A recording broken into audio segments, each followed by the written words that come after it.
जनसंवाद न्यूज, सत्य आणि विश्वासाची बातमी। अंबरनाथमध्ये एका भरधाव टेम्पोने सायकल स्वाराला उडवत रुग्णालयासमोर उभ्या असलेल्या 2 रुग्णवाहिकांना जोरदार धडक दिल्याची घटना घडली आहे। ही घटना सीसीटीव्हीतही कैद झाली आहे। अंबरनाथ पश्चिमेच्या लादीनागा परिसरातील अंबर केअर हॉस्पिटल समोर हा प्रकार घडलाय। शनिवारी 15 मार्च रोजी पहाटे 5:15 वाजताच्या सुमारास नौदलातून नुकतेच निवृत्त झालेले शिवाप्रसाद गौड हे सायकलिंग करण्यासाठी निघाले होते। बुवापाडा येथील राहत्या घरातून निघून फॉरेस्ट नाक्याकडे सायकलवर जात असताना अंबर केअर हॉस्पिटल समोर त्यांच्या मागून आलेल्या एका भरधाव टेम्पोने आधी त्यांना जोरदार धडक दिली आणि त्यानंतर हॉस्पिटलच्या समोर उभ्या असलेल्या 2 रुग्णवाहिकांना हा टेम्पो धडकला। हा टेम्पो प्रचंड वेगात असल्याचं सीसीटीव्ही फुटेजमधून समोर आलंय।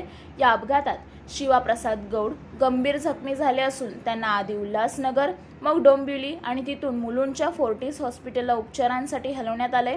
त्यांची प्रकृती चिंताजनक असल्याची माहिती समोर आली। या प्रकरणी अंबरनाथ पश्चिम पोलिसांनी टेम्पो चालकाविरोधात गुन्हा दाखल करत तपासाला सुरुवात केली।